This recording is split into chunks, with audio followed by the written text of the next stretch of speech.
Hey folks, Doug Blake with Body Design University. In this video, I want to talk to you about learning styles. Now, learning styles is really a simple way to try and figure out, or at least give some basic understanding as to how different individuals learn, memorize. I like to use the concept of memorization, learn or memorize information. And for the most part, we can see that there are maybe three, perhaps even four. And by the way, it depends on which researcher you talk to or which research papers you read. There can be up to, I've seen up to five, six. Now, most of those those additional learning style types are related to kind of subtypes of the three that we use at Body Design University. So audiological, visual, or tactile.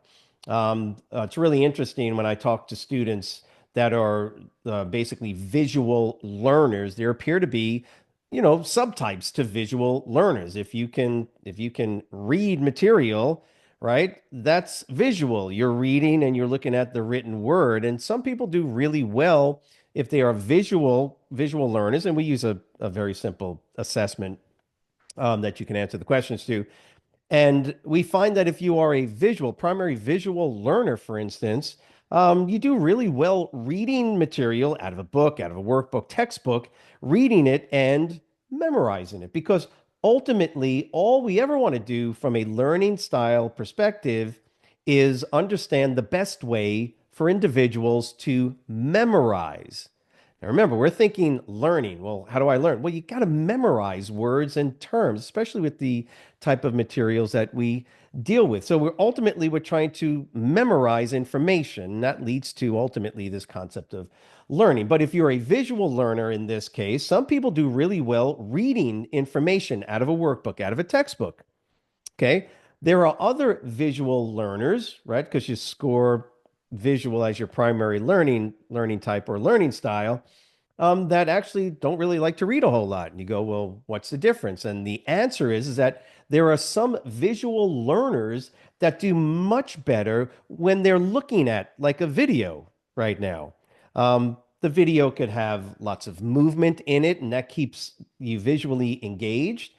Visual learners that are not into the reading stuff, but do find shapes and colors and movement, things like that, very engaging, can learn just by using those types of inputs. So depending on how the material is put together, lots of colors. That's one of the reasons why I like to use colored markers, pencils, pens when I do writing. So, because I like it, sort of has this comfort feel for me. So I'll write things with different colors. Some of you will use highlighters, right? Those are all probably components or elements that are going to assist the quote visual learner. Please do yourself a big favor. This is like a 10-minute video. We are not getting into the meat and potatoes of the entire learning style spectrum. And by the way, you can go onto YouTube. You can check out other learning style concepts and how to learn videos. Some really, really good information out there. But for the most part, if you can kind of isolate if you are an audiological, visual, or tactile learner, you can start to move forward with that knowledge to help you with your studying. So I mentioned the visual type of learner, and there are multiple subtypes of those type of learners. There are audiological learners. Funny thing about audiological learning is that a lot of folks don't realize that they do have a pretty strong component of memorization through hearing. Now, combine some of these together in your ability to memorize materials, words, terms, concepts. That's the way I always say it. Words, memorize the definition of words, understand concepts, right? And terminology. So audiological learners, ironically enough, find the visual component in some cases to be very helpful. Again, I'll use like textbooks online, anything that I can do online, and I will turn them on, so to speak, and let them play while I'm doing other things.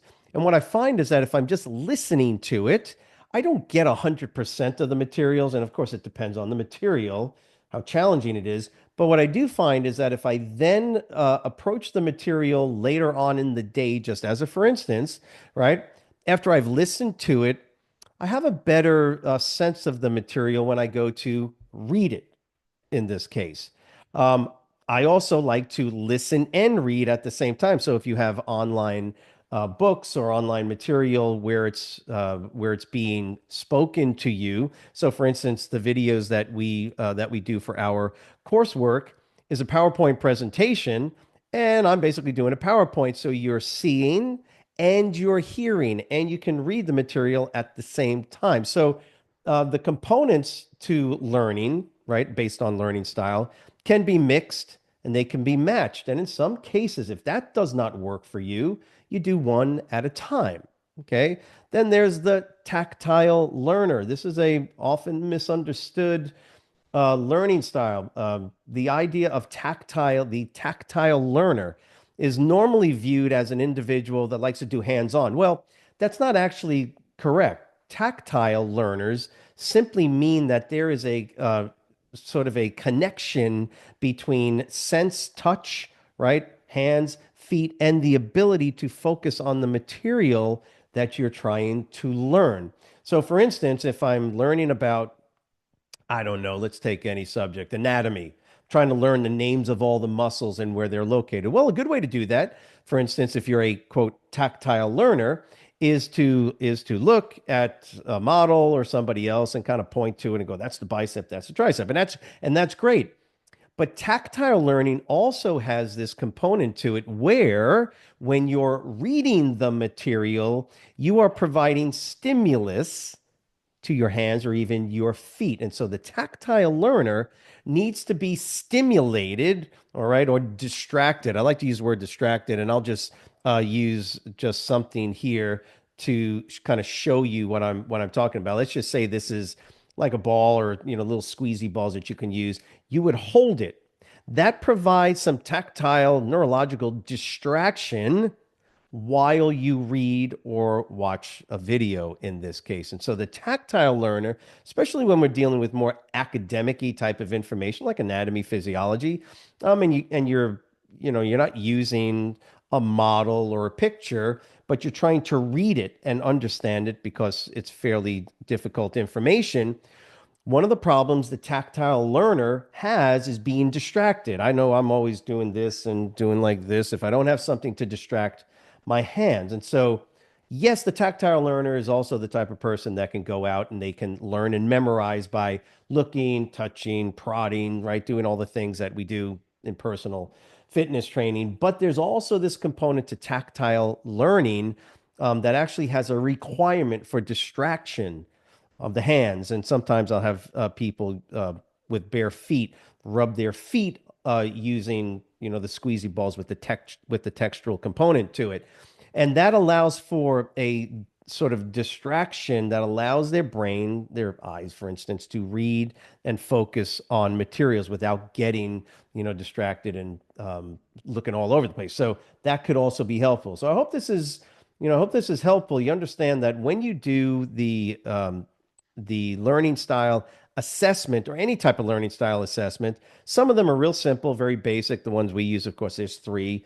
The audiological, visual, or tactile. It's the primary. Everybody has a mix of all three, but one of them kind of generally rises to the top. And then there are other more elaborate, more complicated learning style assessments that you can use. And sure, use them. Anything that's going to help you ultimately to memorize the material you need to memorize so that you can navigate through the exams.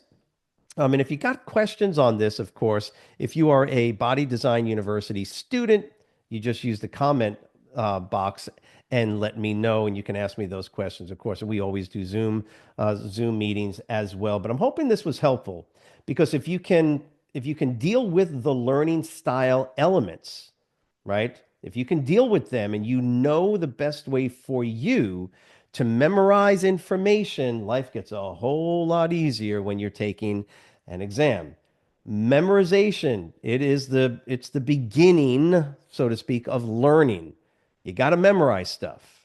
And if you know how to memorize by using these ideas related to learning style, then you're ahead of the game. So if you have any questions, of course, you can always reach out. If this was helpful, write the word understand in the comment section below. If you have not done so, please go ahead and subscribe to our channel. Give us a thumbs up. Go ahead and share it with folks as well. We are here to help and assist. Have a great day. We'll see you next week. Bye.